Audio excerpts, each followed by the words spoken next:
Hello and welcome, ladies and gentlemen. Welcome to the Interschool Esports Championship 2021, powered by Samsung and, of course, energized by none other than Red Bull. And a massive shout out to Gamer.LK for having the Interschool Esports Championship this time around as well. Started off in 2015 and has been happening for quite some time now, promoting the esports athletes that are coming in from the school days itself. And with that, we do have Rainbow Six Siege Grand Finals today, and it's going to be none other than Gateway College Colombo taking on Nalanda College Colombo in this Grand Finals. So without any further delays, let's head on over to the casters to check out how this finals is going to go down. Thank you so much, Tara. So good evening, ladies and gents. Welcome to this Grand Final. And of course, casting today's match, I am Kiddy, and joining me as my co-caster is, of course, going to be the one and the only Phantasma. Phanta, good evening. Yeah, good evening, Kiddy, and it's going to be a wonderful evening right here because we are experiencing a delay in the stream because of some technical issues. So we'll be starting around from round 3, and sorry for the inconvenience caused. So we will be looking at a really good fight over here. So it's in a close game, 2-1, with blue team being I believe blue team being team from School Gateway and Team Matrix from School Nalanda. So what can you assess from this situation, Kiddy? Yes, indeed. Of course, I'm just going to take a few seconds, to go through the initial update event as the kills, just come in. So Team Wisp has decided to go with the Kaid ban, which is no surprise, of course, and we have Matrix, the defenders, going in with the Thatcher ban, which comes as no surprise. These are two default bans, which we see normally in this map. We have the Ying ban, which comes in, which is, I wouldn't say unconventional, but it is something which players try to play with. And then the Kavera ban is something which we do see as well. But nonetheless, Fanta just getting back into the game. So far, let's just, focus on this round. It looks good. And as I say that, the kill there goes to Nish, and which makes things a 4v2 situation in favor of Team Matrix. So with 52 seconds left, and scratch that, Nish is good for a triple kill rather. And it's going to be in the hands of the Thermite to try and do something about this round. Well, it's a very tough situation that Thermite is facing, and he just picks up 1 kill, making things easy for him. But still, there is 3 people that he has to face, and also to plan the diffuser. It's going to be a really tough situation that he's going to face. So many angles he has to peek. He has to look out for his flanks, and he is peeking right now. And there is 1 player waiting for him to get the kill, and he does get another kill. Well, this is much doable. And does he see the Capcan trap? He doesn't. And one more player is getting close to him. He does not know that there was in the connector, and yes, he is down. That was a really good round by Thermite, but he did not get the information on the Capcan trap, and he did not watch his back. Yes, indeed. Of course, Dragonix was there to clean things up. And, Fanta, this is something that I always say when there is a Capcan in the defending team. When the time runs out and when you are left in a 1vx situation, you don't have time to, drone slide. You don't have time to check all your corners. And when that is the case, having a Capcan on the other side, or rather on the defender's side, is going to be a really, really hard situation to deal with. Because just given the fact, you have to hold so many angles, and just clearing that corner of the door is not something which most players tend to do. So yeah, in the last few seconds of the round, it's something which you need to be really, really careful of. And with that said, Matrix, or rather, Team Matrix is good for their second defense. And with that done, they move on into the third site normally, which is, of course, going to be kitchen and dining hall. And looking at the operators that they've selected, it's fairly normal, I would say. We have the castle coming in, combined with the mute jammers. So yeah, it looks kind of good. And so far, it's been a really tough match, I believe, where Wisp is having 2 rounds and Matrix on the other hand also 2 rounds. So I think when the round rotation starts is where the tables will turn for the teams, because it could change a lot, right, when the sides change there. And also, we're going to see a lot of action right now, because in Oregon, there's so many close fights, and when you breach some wall, that is it. You're going to get a lot of gunfights in place. Yes, indeed. And of course, what the attackers need to be worried about going into this attack is going to be those 2 C4s coming in from Noobmaster and Dragonix. And they also have those 2 proximity sensors and 1 more impact nade left from the Legion. So those two defenses, or rather those two C4s, those nitrosols, is what they need to be aware of.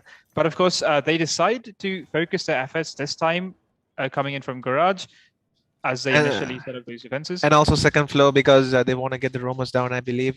And it's a good vertical position that needs to take. And also they spot Oryx, and it's going to be really hectic if they don't take Oryx out, because he can be a real pain in the last few seconds, because he can flank easily, go through hashes, and there you go. You're going to see the vertical breaches going on, trying to get Oryx down, and so many people inside garage, and this is not a good idea, I suppose, because one C4 can destroy the whole round. Of course, it looks like Team Wisp is trying to focus on to this meeting and going into this kitchen breach. And of course, as we saw, we have those attackers coming in from the top, trying to breach the hatch in bedroom, I assume. And yeah, the drones coming in. They are. I think Oryx is going to be cornered. Oh, it's Bandit. No. The tags go in. He spots him. He's good for one, rather. Yes.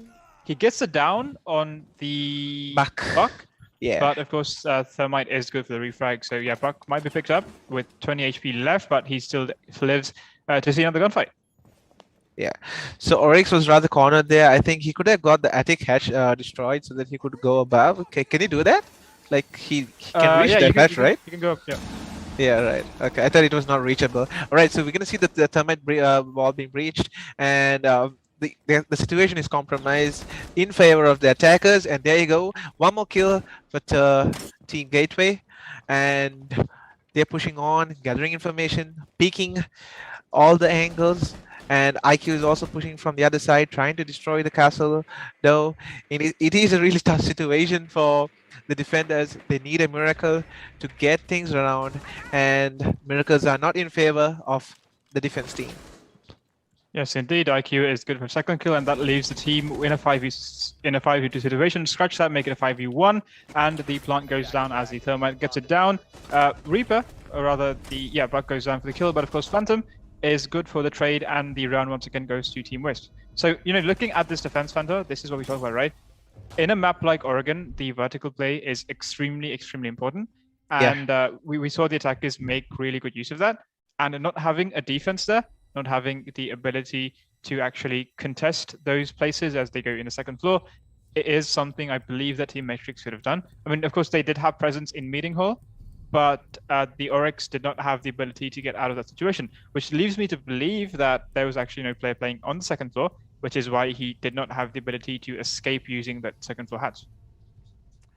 Yeah, well, the orange team could have won that last round if they had some roamers to waste their time. And they did have one roamer, but it was really unsuccessful because he was cornered from all over the place. I think it was Oryx who was cornered, and he managed to get an injured person injured, but that was not enough to deal the damage, right? And one more thing that I noticed was they actually decided to play this turtle type defense. They had barricaded all the entrances coming in. From small tower, from coming in from meeting. So with all of those things reinforced, or rather barricaded, and all the walls reinforced, essentially that was it was an entire kill zone for them. They had no way out of sight. They had no way of rotating. They had no way of flanking the enemies. And without that vertical presence as well, they were just getting picked off one by one. Yeah, so basically they did not have any time or space to breathe, rather they were being choked from all the directions. So that is something really important that the teams should consider when they're playing a tournament, because if you're being choked, only miracles can save you no matter what happens. Yes, indeed, and I believe we are going for a basement defense. I'm not quite sure given the way that it is, but yes, of course, there we go. So we're going for basement defense. We see the Blitz being brought in. That is Dream started on the Blitz. Finally, we're going to see a Blitz play, because I've been waiting for a shield play and maybe get some flashes and, Yeah, it's been quite a long time since we've seen a Blitz being played, to be honest. And we see that Team Wisp is deciding to go with the Thermite as the hard breacher. Normally, we would see an ace or something being brought in. Normally, the defenders would go with a mirror, but of course, they decide to go with a castle as well for this downstairs defense. Yeah, I'm not quite sure how successful that might be in this round, but let's just see how it goes. All right, so Blitz is pushing forward. He's taking his action into his own hands, and we're gonna see a really action-packed game right now. And he does go for Castle, and he gets him injured, and it's really tough situation that the defenders are facing. Blitz is rushing in, and others are also helping him. Oh, that he's injured down, and only 2 people remaining, and it's a team kill. I think it was Blitz who Blitz was saved by it, and they go. This is really a massacre happening right now, and the orange team is being in a tough situation. The plant has been defused. The diffuser has been planted, and the Oryx is roaming, and I don't think the attackers know where he's coming from. Well, they are holding angles. Let's see what's going to happen. He's checking all the corners. But Zofia is going to be in his demise, and Thermite is going to be in the drone, and Oryx doesn't know that he's there. And there's one more person holding the angle, and it's Blitz, and he does manage to take another kill, and that's really interesting. There's only 15 seconds more remaining. Can he do this? Can he clutch this round? And time to time, each second passes. It's going to be really difficult, and he gets fused as well. Is the diffuse going to be diffused back? No, Thermite gets the kill and secures the round. Unfortunate that, yeah, the attackers actually capitalized on that push coming in from Blitz, you know. They breached the wall, or rather they breached the barricade. They had this initial aggression, and the entire team actually pushed in and capitalized on that initial aggression. There was a few quick kills coming in from the side of Team Matrix. Yep, I think that was, or rather from Team Wisp, and that early aggression was something which Team Matrix was not expecting. Yeah. And I think that was, you know, a really great round all around. Yeah, as you said, Team Matrix were not ready at all for the Blitz push. So the Blitz got that into advantage and took the advantages to their team's side, and the team did a perfect job in securing that round, which made them win by an overwhelming advantage. Yes, indeed. That was, of course, a nice effort coming in from Timex to try and turn the tide around, but nonetheless, he was not available. There was one more player left, and yeah, he was not available to win that fight. But nonetheless, we see the tide changing right now. It's going to be the role reversal. Coming into the second half, Wisp in defense, Matrix going into the aggression, or rather into the attack. And we see the first side, as usual, going to be the second floor. Timex is deciding to play a glass, which is not something, or rather, it is something which we see being played, but given the other composition of that team, I'm not quite sure how that would fit into the team. We have the Thermite being used, which is expected. We have the mute jammers being played. I actually don't see anything coming in from the side of Team Matrix to try and have this vertical pressure to try and take care of these mute jammers and such. But we'll just have to wait and see. Maybe the nades from the finger might be enough to deal with them. But yeah, we'll have to wait and see how they decide to approach these mute jammers and the bandit charges as well. Yeah, as you said, they do have very less absence in like supporting the breach wall, so it's going to be really difficult. Just the frag grenades left, no Buck, no Sledge, no Ash, no Zofia. It's going to be really tough unless they take the gunfights face to face. Yes, indeed. And of course, we have the Black Eyes, or rather the Valcam is coming out. Might be going into an early push, trying to get a kill jumping out from the building, or maybe just to try and capitalize on that info. We have 3 players of Team Matrix just huddled outside the big window. The smoke's going, or rather the ADS burns it out. So rather remember the previous ADS, it just had like 3 times to negate the utilities, but now it's not like that, right? Can you enlighten us, Kitty, on the new ADS system? Yes, so found out the way that the new Jaeger ADS works is, so initially, as you said, we had 3 charges, or rather 3 abilities to take out 3 projectiles. Yeah. But the way that the new ADS works is it actually takes 1, and then it has a small cooldown time. Yeah. And after the cooldown time has expired, it has the ability to actually take care of more projectiles. So essentially, if you want to take out multiple projectiles, you can't just have 1 ADS this time. You would need to have multiple ADSs just in the same position. But after those initial projectiles are taken care of, after a few seconds, it is good enough to do the same thing over and over again. Yes, so as we speak, that Thermite is facing the difficulty as that we were discussing just recently. The bandit charges are stopping them to breach the wall, and they're droning out the objective so that they can try to get a face-to-face push. The pressure in the big window is also being applied, and Capcom is trying to hold it out. It's in favor of the defense, I would say. Oh no, I think it's the caster's curse. Capcom is dead right at the moment I was giving them the advantage. And also the push is coming on. They are, I don't know if they are aware of the Capcom traps. Have they taken the Capcom traps down? It's the last few seconds remaining. The camera is being destroyed. There's no breach. They have to only push through the doors. The angles are being holded. It's still. Oh, where did that come from? Okay, that's from the big window. The big window control has been taken. It's only Bandit left. The diffuser has also been planted. It's so many wall banks coming all over the place. Bandit is taking the pistol out. He's trying to manage to get Lion down, and he is finding it quite difficult and he does not manage to get it. And Finka secures the round for Team Gateway. Absolutely, I think Team Matrix in that attack round, they did not have the best start, I would say. They did not manage to get the wall open, but they were really patient in those gunfights. They just held those angles, waited until the defenders got a bit too cocky, and they managed to land those headshots. And in the end, they had the players' advantage, and they used that aggression and that pressure to push into sight, and they were able to land those kills. But I think from this time onwards, they should actually focus on trying to get that breach. And as I say that, they do not have a hard breach at this time, so maybe we have Finka, we have Lion. They might just try to rush into sight. It actually looks like because they do not have a hard breach yet. There's a really good possibility, but I would like to add some spice to it as well if they had Dokkaebi and probably another Blitz as well. But let's see how their plan is going to work out. Maybe they're going to go for a slow push, but let's see how their strategy works out. And if Team Whisper manages to get this round as well, then it's gonna be a little difficult for Team Matrix to come back, but you never know. In Siege, so many comebacks have been coming on from 1 to 5 to 6 to 6, and I think even Kitty has experienced this while he's playing his tournaments, right? I would agree with you. Yes, we have had comebacks. We've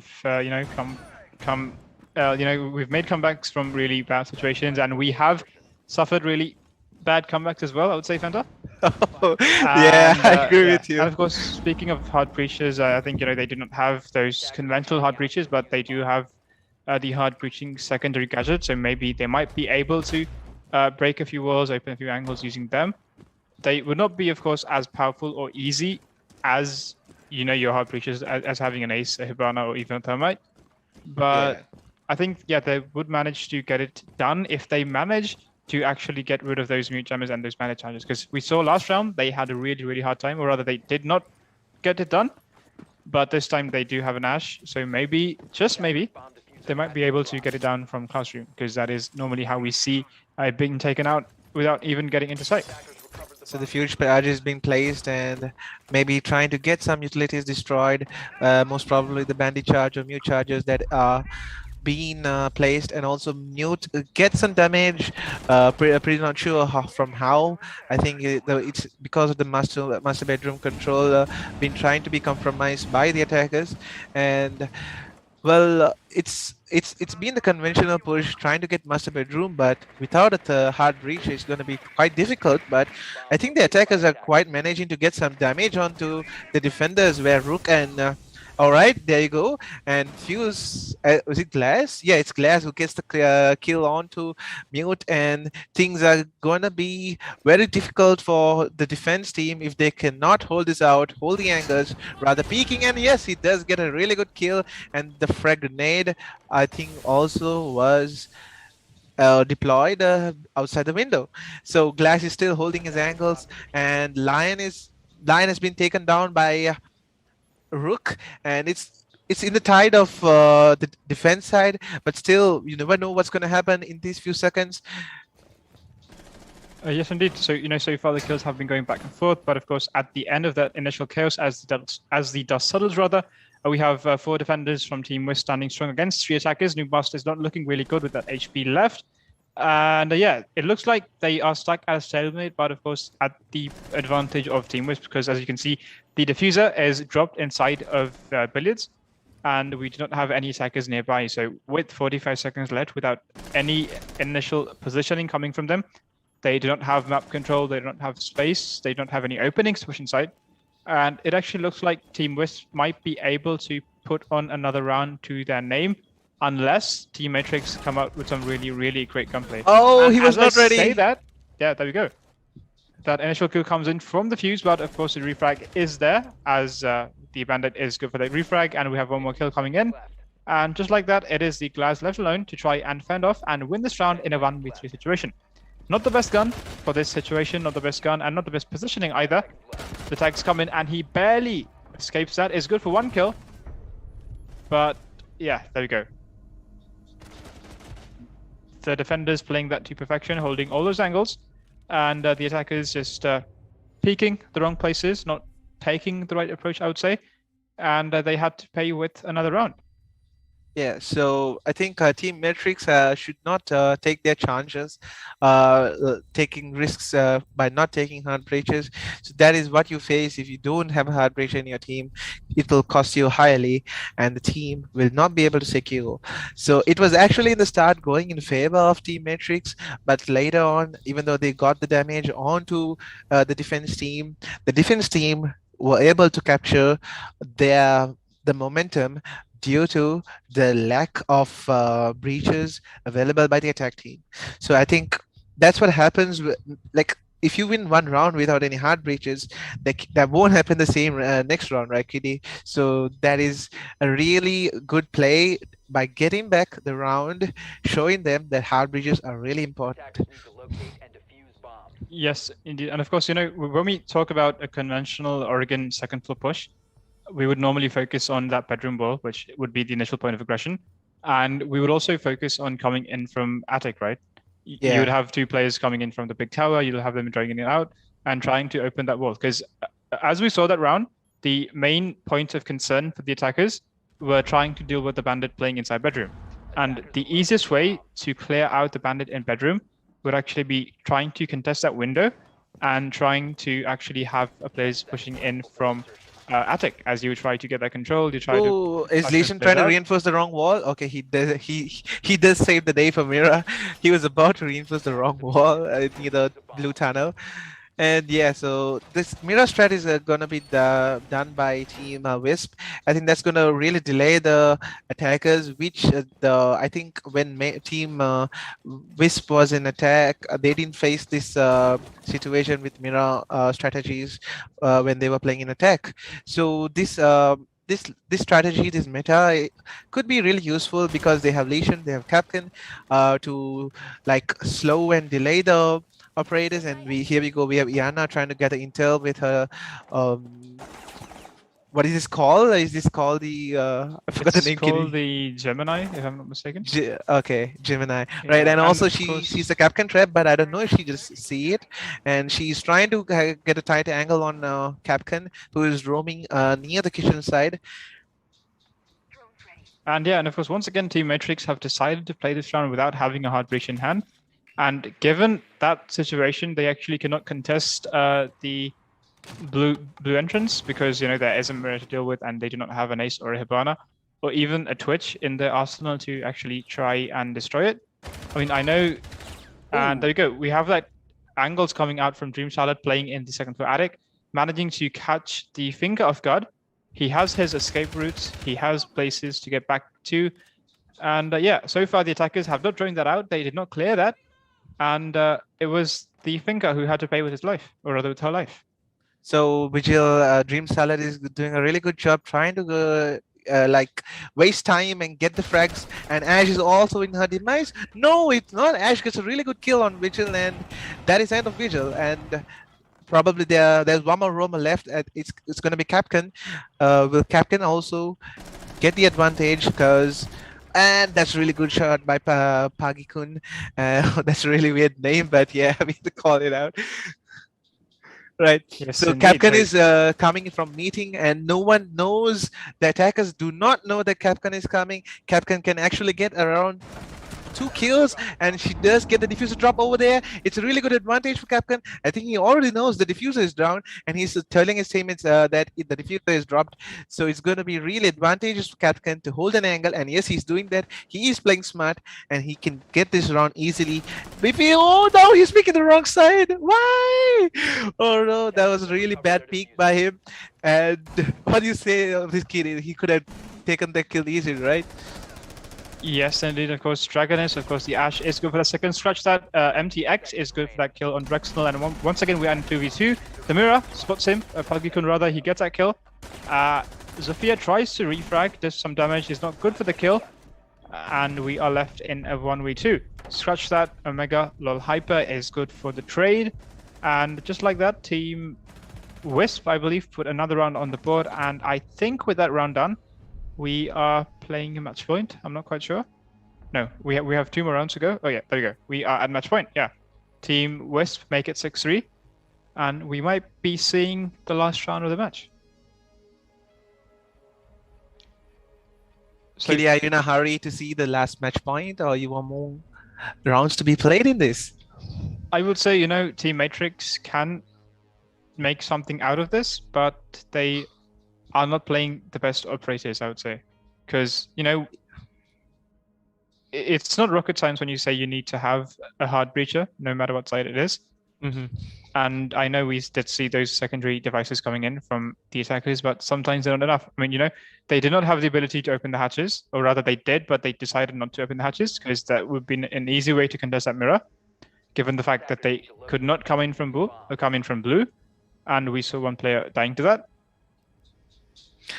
So we're gonna see Osa being played from the attackers lineup. So let's see what Osa will give the impact to them, because last round, even though they didn't have hard breaches, it was going quite tough, where refrags being taken. It was like going 2v2 in the last few seconds, almost in the favor of the attackers for Team Matrix. But the Mira and the Vigil, they did a really good job in distracting the enemies and doing the role play. So I think the attack team needs to like cover their backs, watch out the flanks, and like we said, like we always say, get the breach out. Yes, so it's going to be a really good spawn pick by Pagikun, but I think he does want to be safe, so he does not stay any more longer. And yeah, the mute jam is being placed. So even though they know that I believe that they do know that there are no hard breaches, but still they're placing the mute jammers out of precaution. And here we go. The first frag comes on where Vigil is being taken down. So Vigil was actually a really a pain in the sign of the attackers, where he was roaming and getting frags. And I think it's a really good pick by Team Matrix. And yeah, so still the pressure is still being applied by the defense team, because they do have the confidence. They have 6 rounds in their pockets. So Capcom straps being deployed. It's really overall quite good defense. They have all the information. They have Pulse watching out if they're going to breach from, if they're going to play vertical. And there you go, the fuse. This is what I wanted to see, at least one fuse kill in this match, because what's the point of fuse, right? That is his traditional thing, right, Kitty? Yes, indeed. I mean, normally you'd be seeing the fuse blade to flush out enemies and to try and counter maybe bandit tricks and such. Yeah. But we do see it being put to good use. One kill comes in. And meanwhile, the Osa is trying to clear out the second floor. I think he might be by himself, which I do not think is the best approach to this. But nonetheless, she is making it work. The Ash gets down, but the Finger Boost is good enough to revive her up. I think that was Rook peeking in from Shower Hallway. He manages to get back unscathed, but he might be peeking it once again to try and finish that kill. And as he peeks it, I don't think he is aware of the fact that she has been revived. And so this is that, you know, what stalemate that we were talking about, right? So the attackers don't have any hard breaches. They are finding it a bit hard to get it open. Pagikun, of course, is good for another kill, or rather that was to finish off things of the Osa. And the attackers so far, they have not breached anything. They do not have the ability, and they are trying to focus in on getting in from Big Tower. So Pulse knows that there's a player waiting on him, lurking around near the door, uh, and he does not pay attention to that. Maybe Capcan is actually helping him out, holding the angle there. It's a really good teamwork done by the defense team. The attackers are still finding it difficult, and it's just 20 seconds remaining. It's going to be really hectic for the attackers team because they do not know where the players are holding their angles. They have no intel. They are pushing forward. There's one player, the white stairs. He tries to distract them, wasting the time. The diffuser has been running out, and they do not go for the plan. And he's injured, and Fink is trying to go for the plan. And why are you getting killed? You should go help the diffuser. Oh no! And the diffuser is that was a really bad move by. Who was it? I didn't see who the player's name. It was a really bad move, Kitty. Like, what do you think? Finka was not given the support. I think Zofia should have just ignored that kill and gone for the help of the diffuser. So that's it, guys. And there you go. You see that Dream Salad has done a really good job. And team, was it Team Wisp? Yeah, it's Team Wisp that secures the first map. So what's your Yes, insight on indeed. this? So that Team Wisp is Gateway College, and they managed to win the first map. And we will be moving on into the second map, which I believe is going to be Coastline. So let us see how that map goes. Yeah, so Coastline is a really good map, and let's see you in the second map.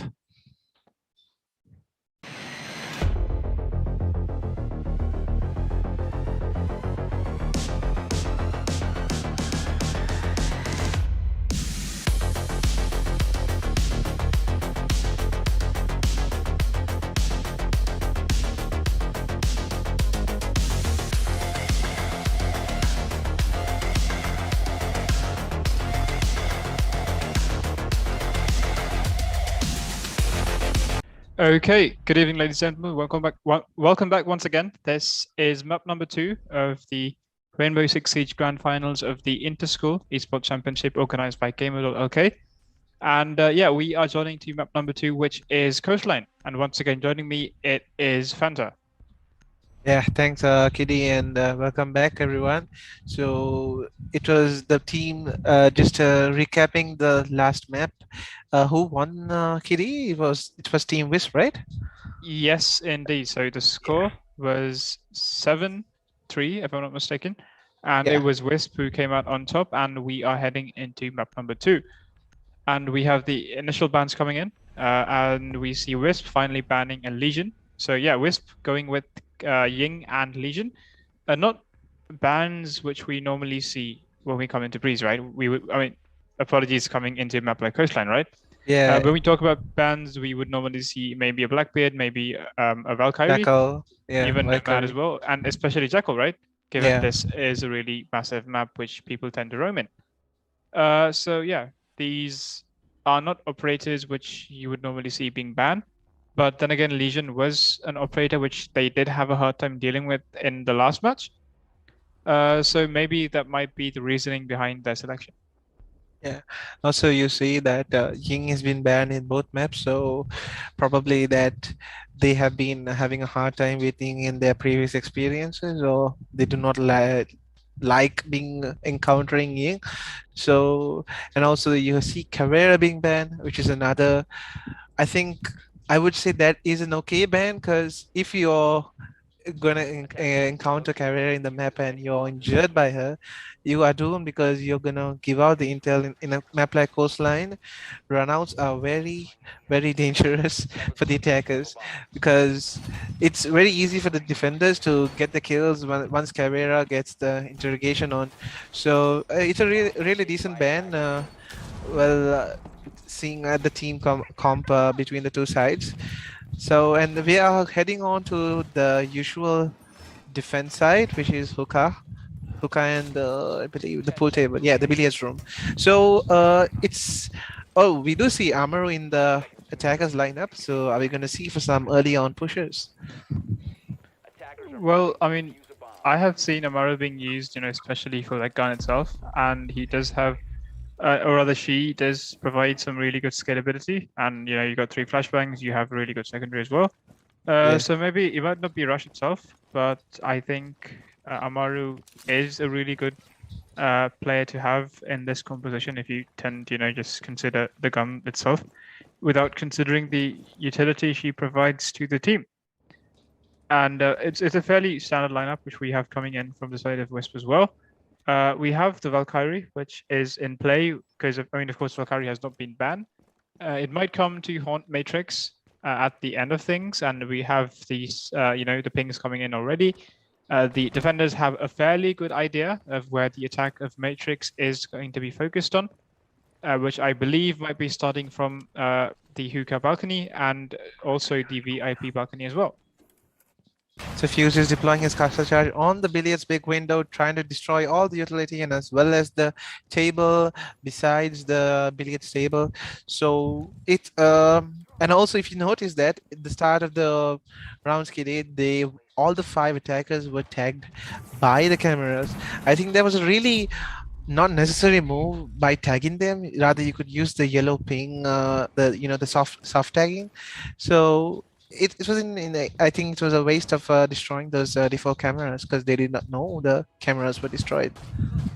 Yeah, indeed. I mean, of course, sometimes you would kind of forget to destroy these cameras, or you would be expecting one of your teammates to destroy it, so you would sometimes be overlooking it, especially when tensions are running high when you are playing a competitive championship like this. And as I say that, the first kill comes in from the Fuse. He is actually repelling. Yeah, that's a really unusual rappel. Something we've actually seen. And of course, as I say that, Kaide gets taken down by the line as well. And quickly, Matrix are looking in lead. But of course, the refrag comes in. The Jaeger is good for 1 kill, taking out the Fuse. And in the meantime, the plant goes down in hookah.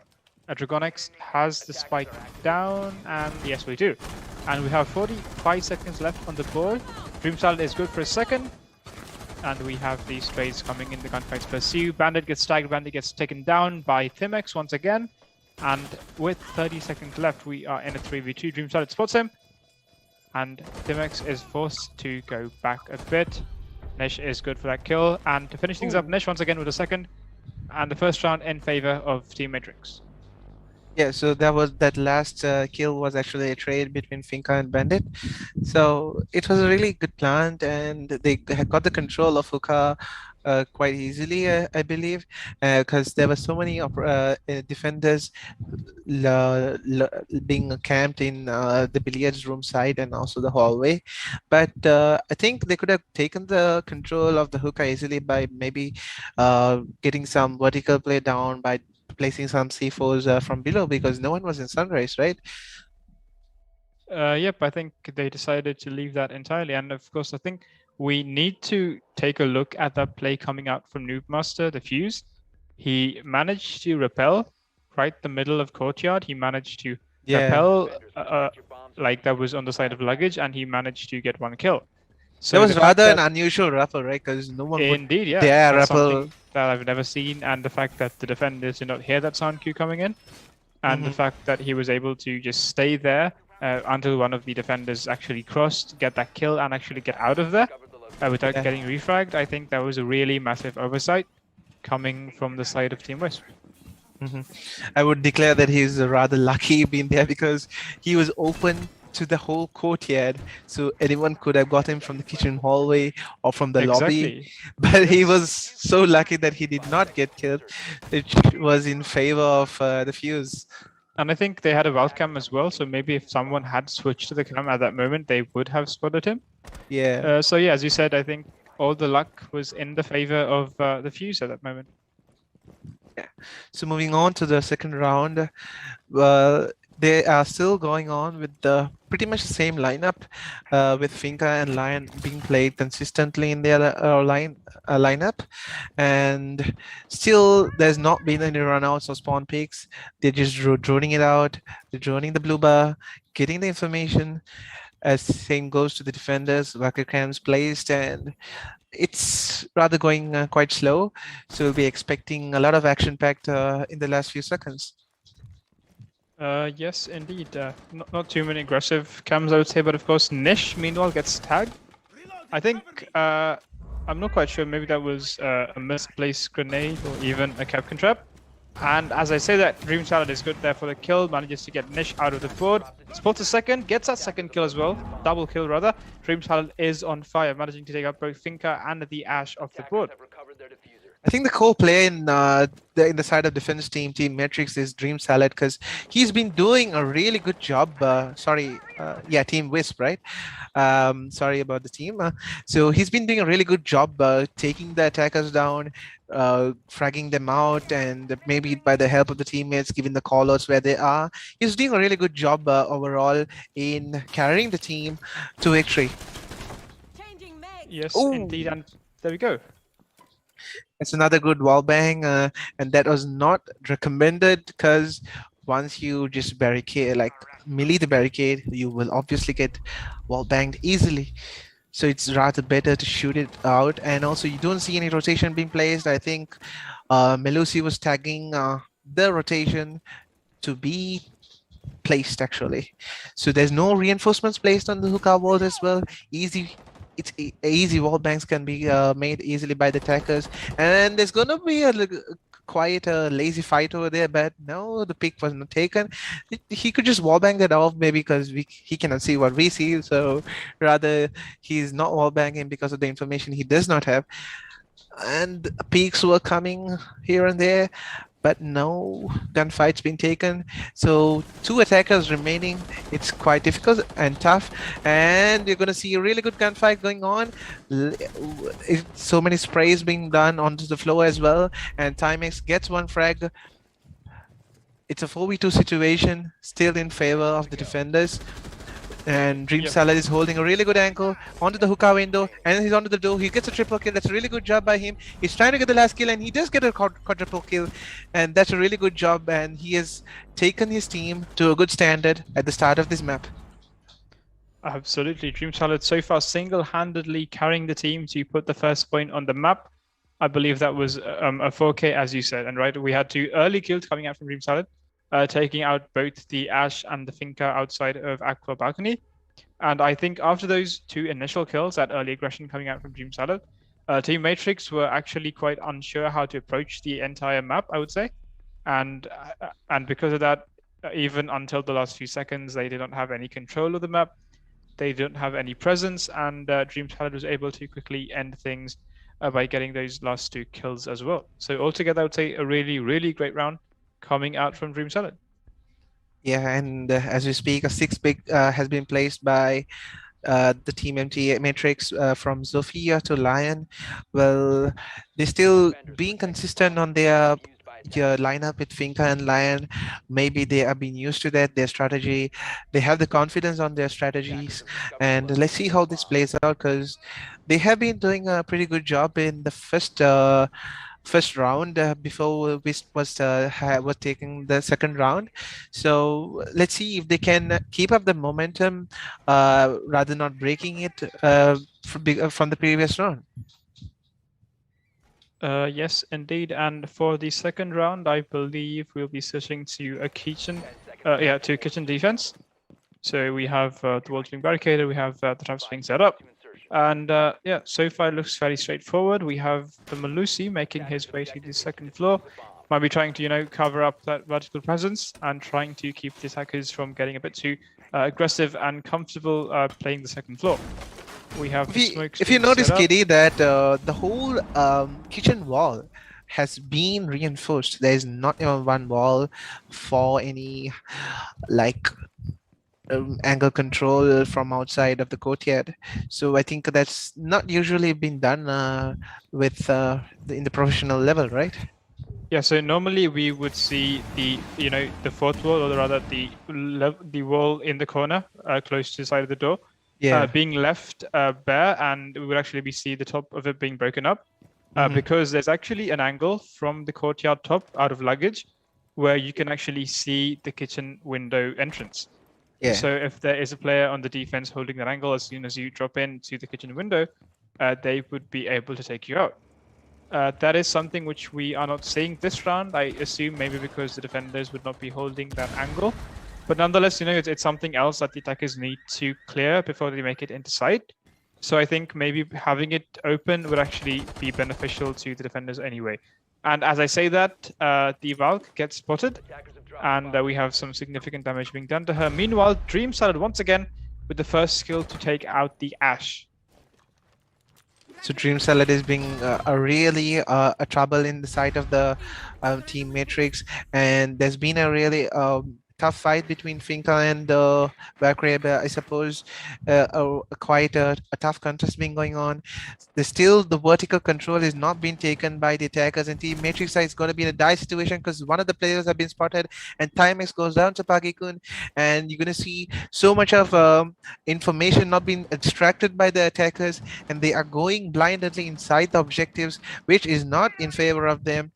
The defenders are doing a really good job with the help of Dream Salad to secure this round, and it is in favor of the defenders as well.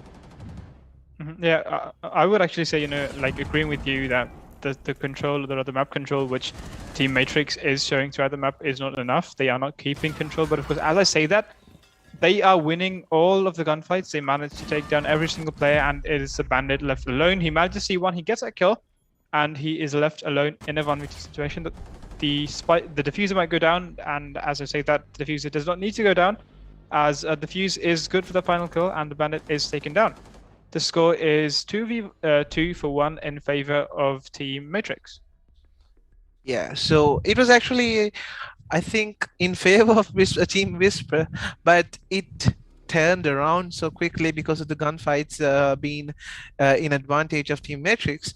So it was rather a really good round in favor of Team Matrix, and because in Coastline, overall, the attack is the most easiest to be played, right?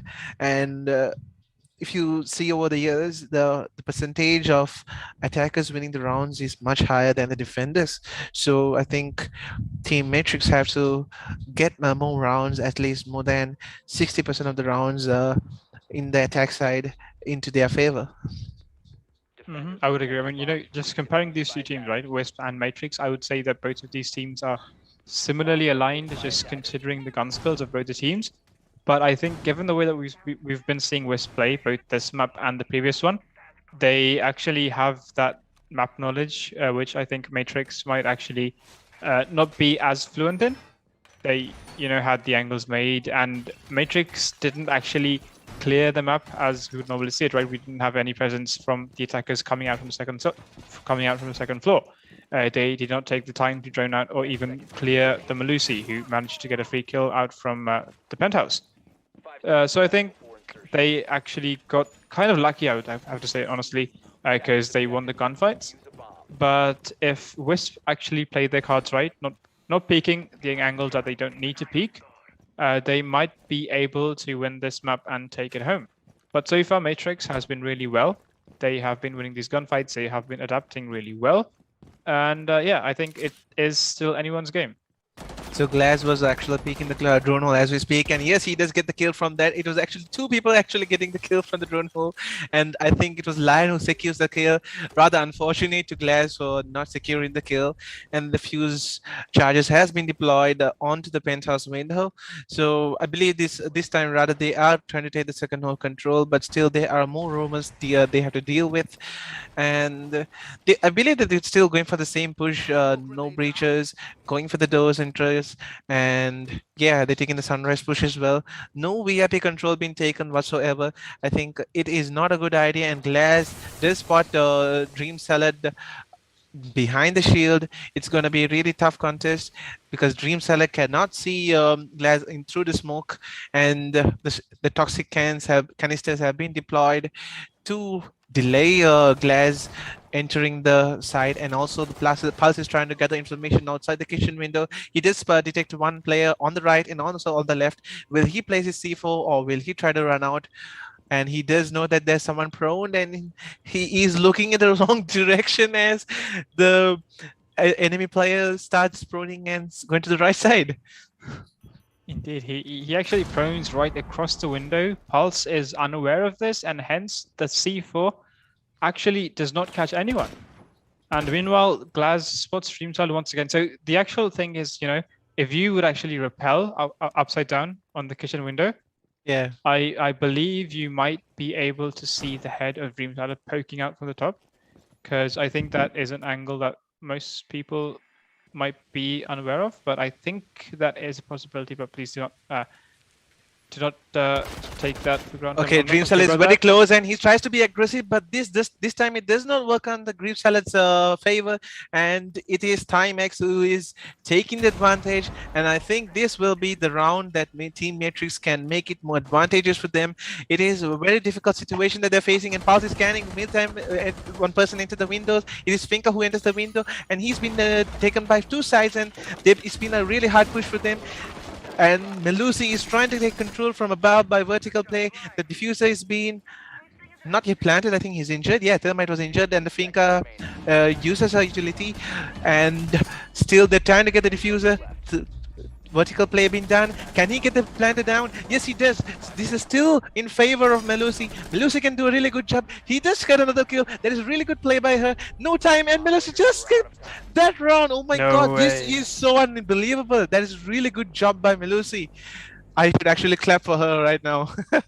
I think, you know, yeah, I mean, so many things done wrong, I would say, in that moment. I mean, that was actually a really, really amazing play coming out from Melusi. He opened the walls, he had those angles made, he got one kill, or rather he managed to down the Thermite. But instead of repositioning themselves to plant in a different position, the Thermite actually planted in that exact same spot. Yeah. And he died, and then Finka also decides to plant in the exact same spot once again. Yeah. So, yeah, I think Melusi didn't have to do much that round. I mean, that was actually a smart play. He didn't come into sight, he held those angles from top. And he managed to win the round by playing it smart and by playing the time. Yeah, so that's hats off to Pagikun. Sorry, Pagikun. Her name is Pagikun, I guess. So hats off to her for getting that kills. And Melusi is now the highlight rather being Dream Salad, because I think he just changed the momentum upside down, because it was in favor of Matrix, because all of them were there. I think it was 4 or 5 people, all of them were there, and that just turned the tide of the game, making it from 3-1 to 2-2 the rounds. So the side is now coming back to the hookah and billiards room. So it is still in my eyes, Kitty, like how did even Melusi manage to do that? Because of the mistakes by the attackers that really compromised their victory, right? Indeed. I mean, it was actually a 1v5, and right up until those very last few seconds, I actually thought that there was no way the Team Matrix would lose a round. No, there was no way the Team Wisp would win that round. Yeah. But in the end, Pagikun just coming out on top. An amazing play, played really, really smart. Managed to play the time, managed to get those 2 kills, and in the end, put that point on the board for Team Wisp. Yeah. So yeah, and you know, once again, as I say, that's why it's so important to keep that vertical control, because for both of those rounds, Melusi was able to do a lot of damage by just playing in the second floor. So they kind of understood that. They put those user fuse charges. They managed to flush him out of penthouse, but she just repositioned herself into VIP, right? And that was not cleared. Pagi is looking into the camera while Lion is outside. I think Lion could have just got her because he did not break the window properly. Okay, yeah, that was actually correct. She was lucky there. Yeah, so meanwhile, Phantom takes a bit of damage on the other side of the map. The pre-fire coming in from the Thermite does not manage to get anyone. And once again, we have Melusi playing and lurking inside of offices. And yeah, as the dust settles, the Phantom has taken a bit of damage, but meanwhile, so far, everyone stands. And as I say that, Nish manages to get the kill on Valkyrie, and it is a 5v4 in favor of Matrix. So the refrags are being happening now. It's 4v4 situation. Still plenty of time left. Still plenty of time to gather information by both teams. Dream Salad is down by Glass, and this is really going to be a tough situation for the defense team, because oh no, he does not see the frost mat and he just jumps inside. That is a really bad move by Glass. And another frost mats. The frost mats are really doing the job, which has been placed by I think it's Omega Lil Hyper, and he's been down in the hallway. So refrags coming on and on. It's a 2v2 situation. A diffuser has been dropped, and Pagikun comes again to save the day for Team Wisp. Yes, indeed. Melusi and Hyper, or rather the Frostbats of Hyper, managing to do a lot of damage, catching 3 players off guard, and once again, it is Nish left in a 1v2. Might be able to catch the Captain off guard. Yes, he does. He makes it a 1v1 once again. She is on a triple kill. I think she barely spots ahead. Yes, he does. But of course, Puggy-kun once again is good for another kill, and we have back-to-back clutches coming out from the Malusi. Right, so we are seeing 2 players shining from the blue team, from Team Wiz, where Dream Salad and Pagikun are taking the team forward. I think it's time for Team Matrix also to get some players, like give the fragging roles and help them out, drone them out, probably for Ash or Iana, to help them get the kills for the team, so which could make it a more tough game. So far, it's been a really tough game. The rounds going back and forth inside in favor of both teams. It's 3-2, and I think we're going to see more action-packed gunfights in this game. So stay tuned and do not miss this action. Yes, indeed. And once again, we are heading to a defense which I believe might be in kitchen. That is around which they did not manage to win. No scratch that. I think this is I'm not quite sure given the way that it is, but I think it looks like what we call a Cool Lives and a Blue bar defense. Yeah.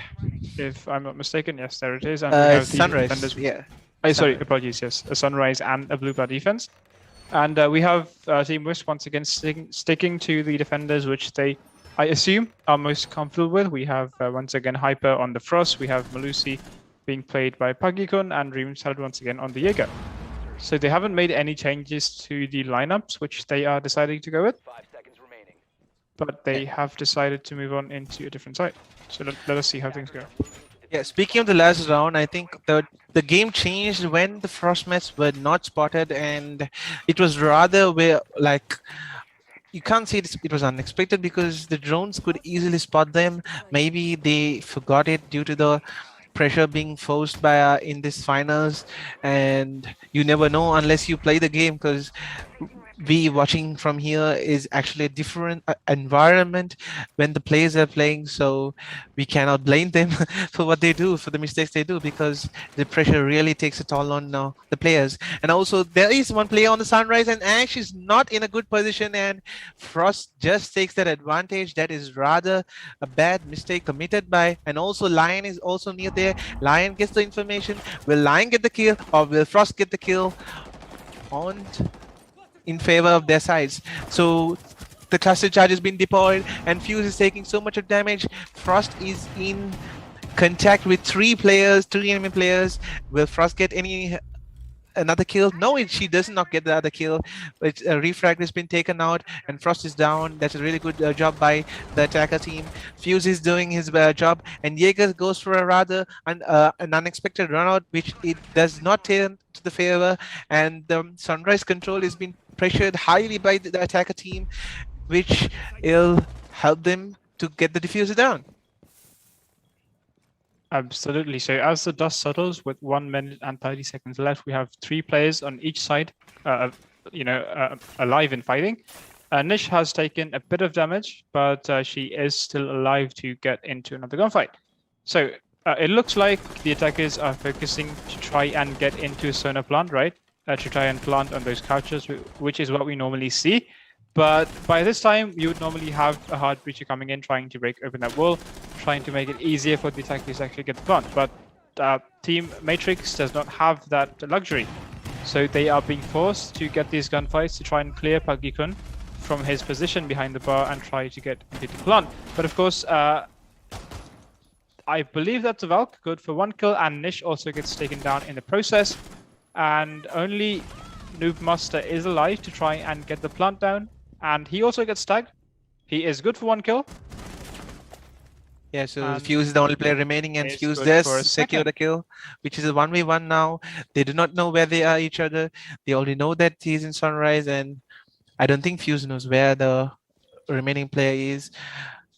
This is rather a very tough situation for Fuse, because he does not have the intel where Capcom is hiding. And yes, he does try to find him in the small room, but he does not know that Capcom was in blue bar, and Capcom does secure the kill. And It is again Team Wisp securing the round, making it 4-2, and the sides are going to switch. So let's see what Team Wisp will do in the attack and Matrix will do in the defense, trying to make it a more tough game.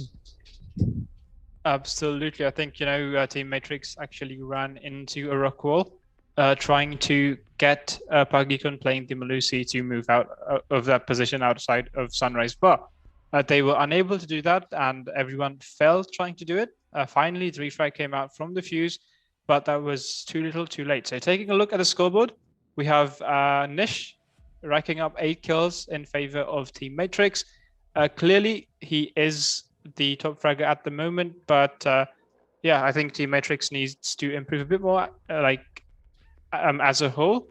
But I think they do pack that gunpowder, and I think they might be able to still turn this game around. Yeah, so we're gonna see in favor of Team Matrix, we're gonna see a good set of operators being utilized with Capcom traps and mute jammers, because Tash has been banned, so the bandit and mute jammers will really help them to deny the thermite wall being the hard walls being breached. And also you're gonna see that they only have Twitch to like destroy the utility, but also the Maverick is also there, so I think it's not going to be a really big problem for them. So let's see how the attack is going to go, because I would expect a push from VIP and Hookah, but you also can push from several avenues, such as from the aquarium as well. So I think the attackers have a really a lot of handful of advantages of avenues in pushing, because it's coastline and you can push from anywhere you can, because even though it was a coastline map reworked recently, because I have no knowledge in that. There was a small changes which was made, not a massive rework, I would say. Okay. But a few minor fixes, or rather a few minor changes that was done to the map. Okay, all right. Okay, so I'm not still aware of the changes. I think I should just head back into the game and play a few ranked matches and check it out. I think the rework actually came out quite some while ago, if I'm not mistaken. So, like, as you remember, they kind of changed it a bit in what we call the SOS entrance. Mm-hmm. And yeah, a few grills were removed, and we had the billiards hallway being changed a bit as well. Yeah. So as you notice that so many barricades being placed by the defense team, which is rather not advised being done, because the attackers can easily take the control even though the mirror walls are there. Because as you see, as I was speaking, all right, IQ gets a kill. It's Pagikun. Pagikun is already in the hallway and wall banks being placed, and Pagikun is in a very dire situation. She's trying to get the kills, and she does get the double kill. Another kill almost on, and yes, it's a 5v3. Pagikun is in a really good situation. I think Pagikun needs some support from the other player, and Twitch is also trying to support, and Mira gets the refrag onto it. It's a really good job by Mira, and again, and Twitch is trying to pick the same angle, and yes, Mira falls into the demise in the hands of Twitch, and Maverick also tried to pick. So many people trying to push Hookah, and it's going in not in favor of anyone, because it's a well-balanced match going on right now. This round is really, really going tough.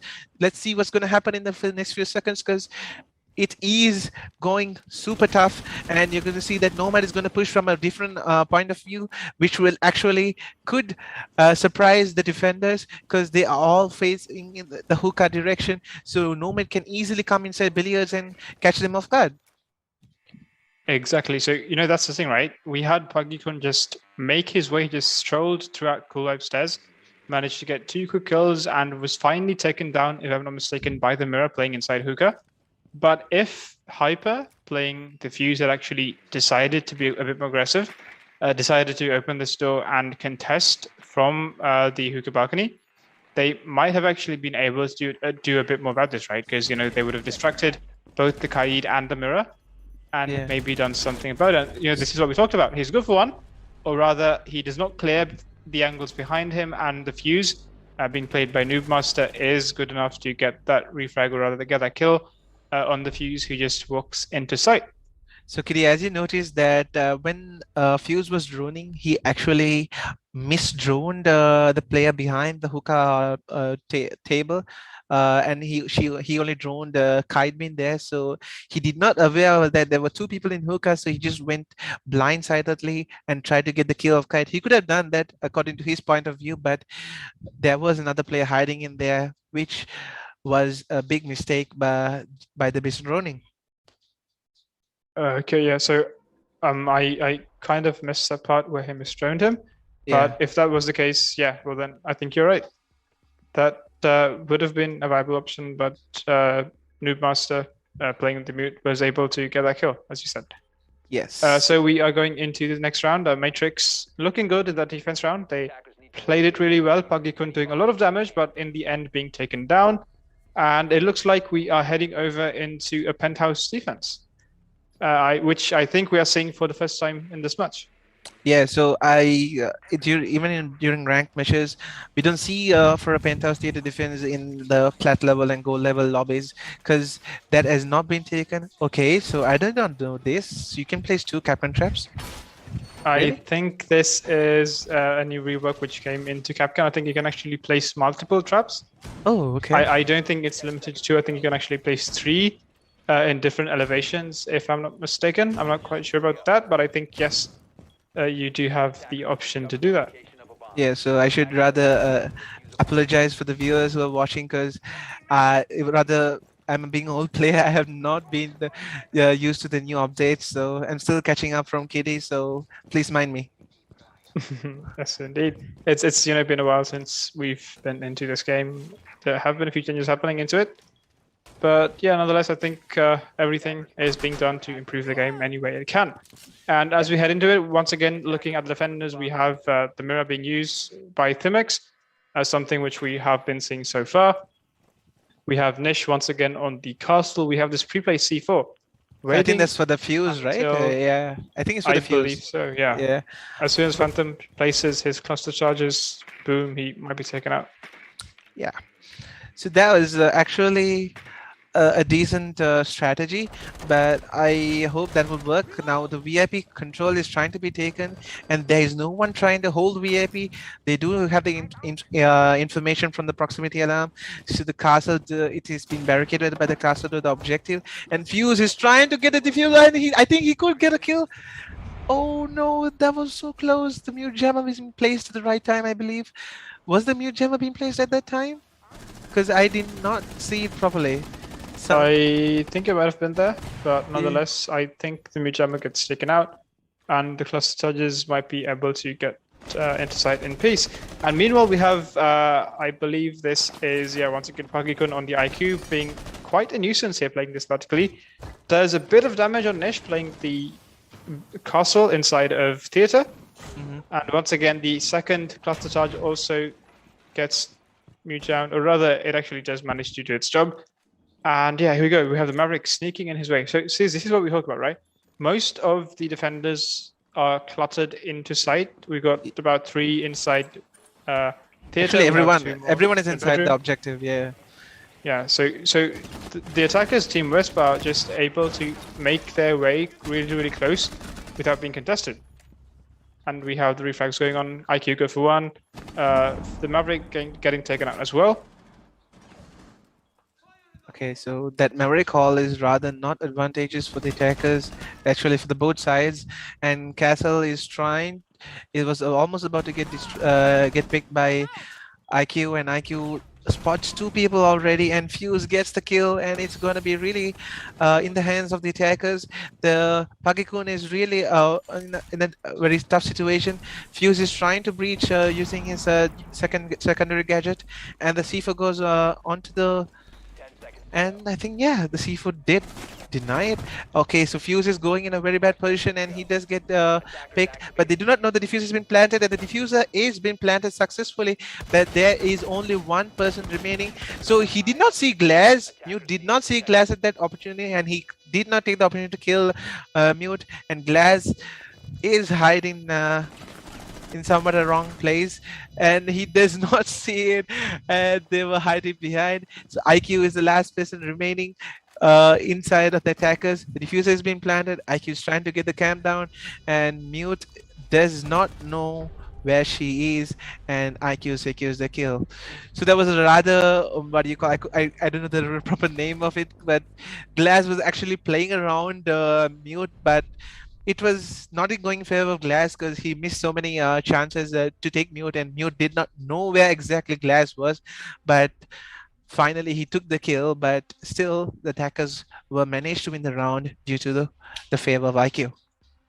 Yes, indeed, a bit of a chaotic round, I would say. Both teams, missing a few of their shots, but in the end, Team Wisp managed to come out on top because of Puglycon once again, who played a really good round. I believe once again that was 3 kills coming out from him, and managed to take out Noobmaster, who tried to defuse that bomb.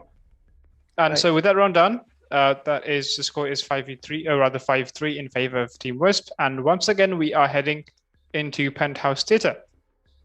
And it looks like the lineup is essentially the same. We are not seeing any changes coming out from the side of Team Matrix. Yeah, so I think the defenders should actually make more space for themselves in when they are playing Penthouse Theater, because there is no one roaming. All 5 of them are clustered inside the objective, which is rather not giving them space to breathe when they're taking gunfights. So they need to like spread themselves out, try to waste the time, to deny them coming into the what do you call, the areas near the objective quickly, which will help them cut. So I think they should improve their strategies on that, rather staying in the objective, because it's actually quite easy for the attackers then, because it gives them the what do you call, the confidence and the advantage, and like the attackers are trying to take it easy because they know that there is no one roaming, so they just come inside the objective easily, which will save plenty of time. So as I'm speaking, so I think they're gonna do the same strategy, trying to stay inside the objective. Let's see if this will work out for them, because miracles do happen in Siege and unexpected things happen in Siege, because gunfights is the main key and the teamwork is the main key to win the rounds. So as you see, the mirror walls has been placed rather peculiar, an unexpected spot, because if, all right, so they're holding the bathroom as well, so I think it would be all right, but it is rather risky taking that chance, because, and also you can see that Bandit is roaming, so I think they have done a good job in like what do you call, reinstating their strategies. And yeah, so they are not being choked, and also you can see the first flag coming on in favor of defense. Nomad been taken down, so that's a really good pick because of the flanks being taken. Another pick goes on, which is a refrag by Maverick, taking down Mute. So still the Bandit is still available outside the objective, which will help them in the later stages. And Zofia is trying to get some damage from below. They are, and also Hibana is in VIP trying to breach the objective of the master bedroom wall. It is going to happen right now, and Mira is in a really tough spot. So things are going to turn hectic very soon. We will see it very soon now. Yes, indeed. So as the dust settles, it is a 4v3 in favor, or rather 4v4. And so both teams are at a stalemate at the moment. But looking at the pressure which is being applied from the attackers here, so you have the IQ playing the window, you have the plant going down right behind the bedroom. So they open the wall coming in from VIP. They got the plant down. So the attacker, or rather the defenders, have 40 seconds to do something about it. There's one defender playing inside bathroom. I think he gets pulled out. Yes, he does, and he gets taken down in the process. And once again, Kite gets taken down as well, and Nish is left alone. He spots one, manages to land the kill. Yes, he does. So he has 25 seconds left to do something about this. He gets spotted coming in from 90 by Hibana, and he is good to clear things up. And the score is 6-3 in favor of Team Wisp. And once again, we are at match point. This is looking like an altogether quite a similar scoreline, which we did see in the last map as well. Team Wisp putting up a really, really great performance here tonight. And I think we might be seeing the champions of this year's Rainbow Six Siege Grand Finals.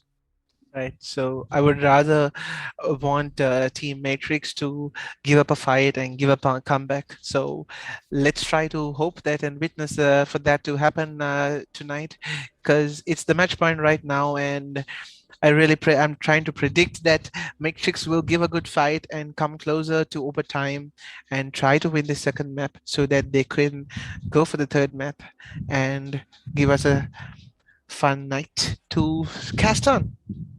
Hopefully, yes, because Matrix, of course, doesn't need 3 perfect rounds back to back to try and tie it to the match point and to try and make this match go to the overtime. But we are heading into the Kishin and So's defense. So looking at how it went so far, Matrix was able to, or rather Matrix's attack, they were able to successfully, or rather, I think they actually failed both of their attacks on this map. We had the clutch coming out from Malusi being played by Puggy, and he managed to win both of those rounds in favor of Team Wisp. So let's see how Team Matrix actually goes about this in a defensive perspective. And looking at how Team Wisp has been playing so far, they once again do have the Blitz being played by Phantom. So maybe they're trying to clean things up really, really quickly to try and get it finished. They might be going for a really aggressive push, but let us see how things go. They have a lot to deal with, of course. They have the mute jammers, they have the Captain traps, and to top it all off, they do have the castle barricades as well as the toxic babes coming out from smoke as well. Toxic babes. Yeah, that's what Smoke says when he's gonna deploy those toxic canisters. But look at this. Amaru being played by Pugikun once again makes his way really, really quickly. He spots both of those castle barricades. He unfortunately cannot rush into sight.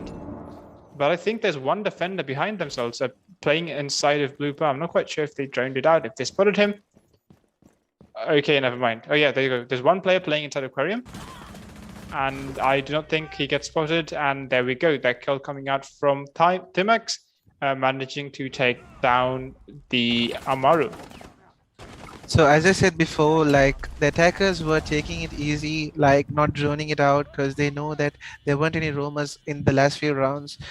Maybe that caused that costed this round because there are roamers now. The defenders Team Matrix adapted quite brilliantly and placed roamers outside. They knew that they needed roamers.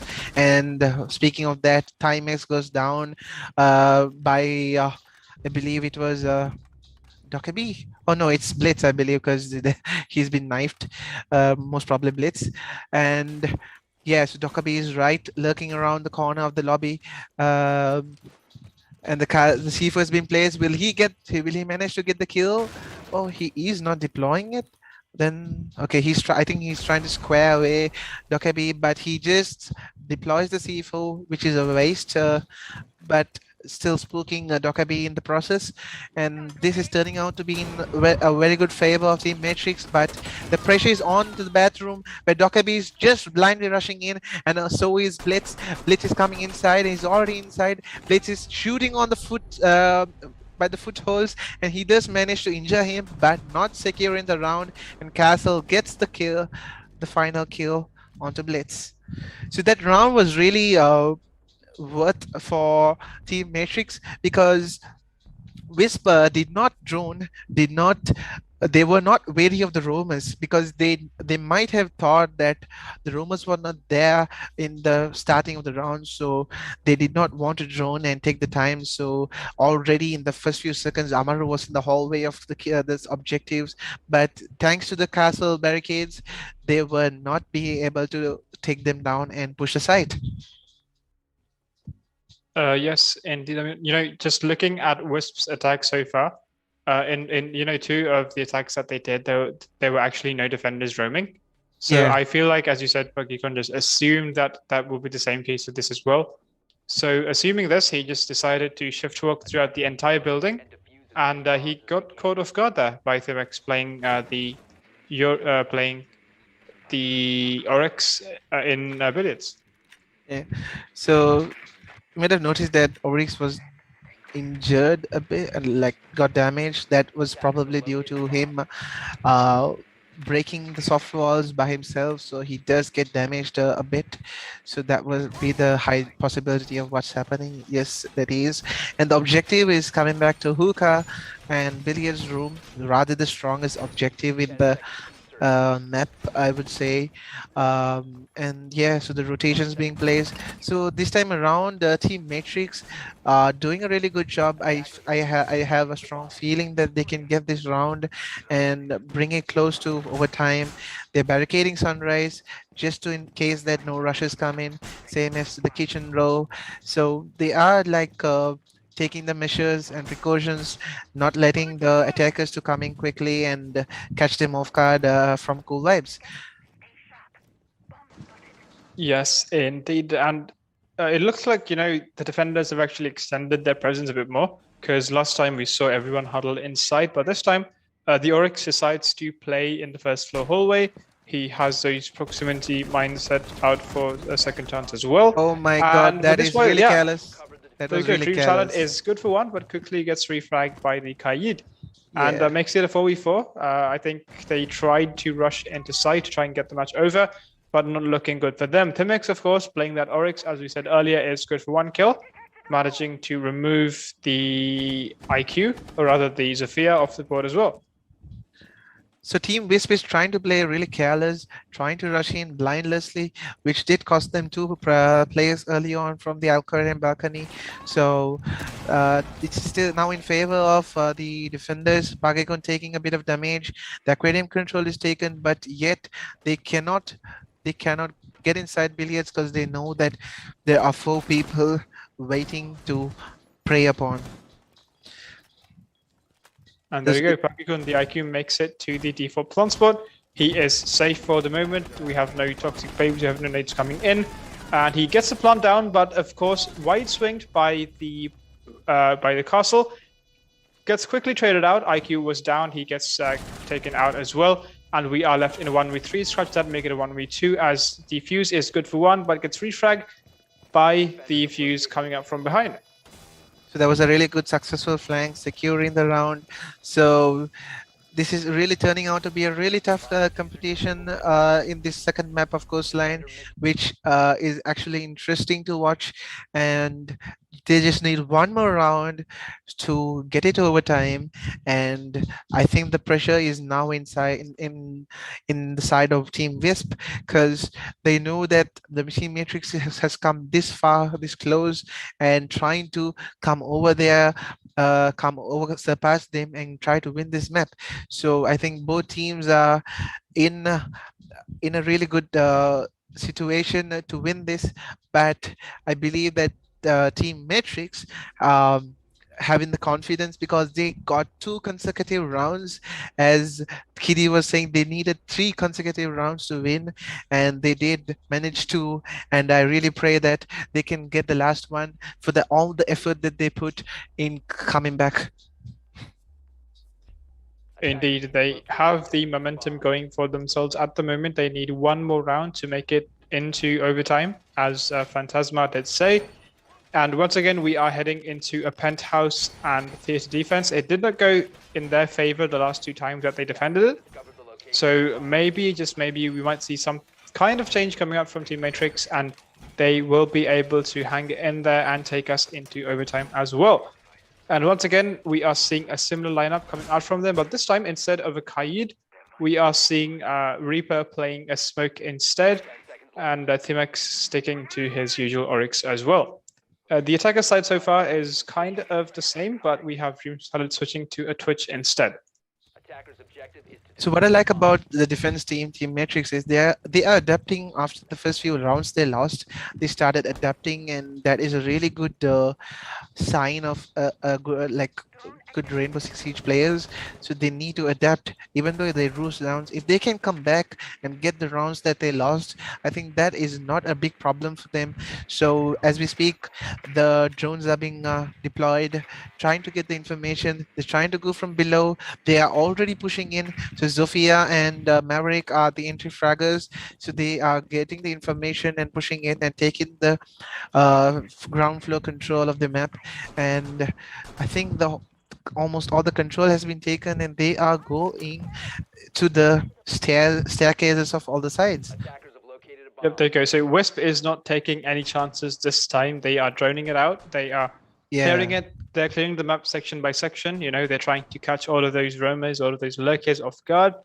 and trying to keep that map presence. And as we speak about rumors, once again, we have the Oryx being played by Timex. Playing inside of luggage might be able to catch one player off guard, or he might get drowned out. Still, we are not quite sure how things might go. So far, the attackers are huddled inside kitchen. They're making their way upstairs of Cool Wives. And it looks like, they'll be going Cool Wives. One player does manage to make his way through. So they'll be going through VIP. Once again, they'll be breaking that wall and going into a bedroom plant, I would assume. And as I said that, yes, we do have one player repelled. And the Twitch has made his way all the way up of the second floor hallway. He spots the Oryx and manages to get that kill. And I believe that is all of the roamers taken out. The other 4 defenders are playing inside. And there you go, the VIP gets thrown out. And how will things proceed? Yes, you're going to see a very tough situation happening. Capcom Trust being destroyed, tight angles being holded from the penthouse and theater. So the Twitch is trying to smoke it out and try to get some blind picks. Or is Twitch trying to go inside? Okay, that was a really bad move by Twitch. Dream Salad, the mid player of Team Wisp, being taken down.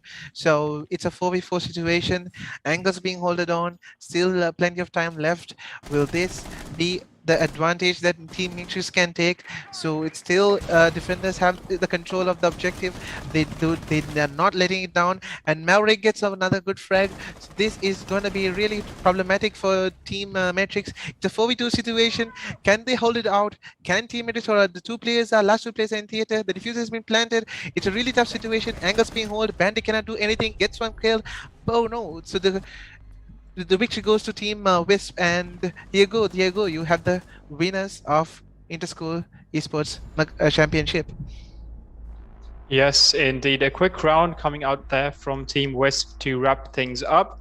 And the final score is 7-5 in favor of Team Wisp, which is Gateway College.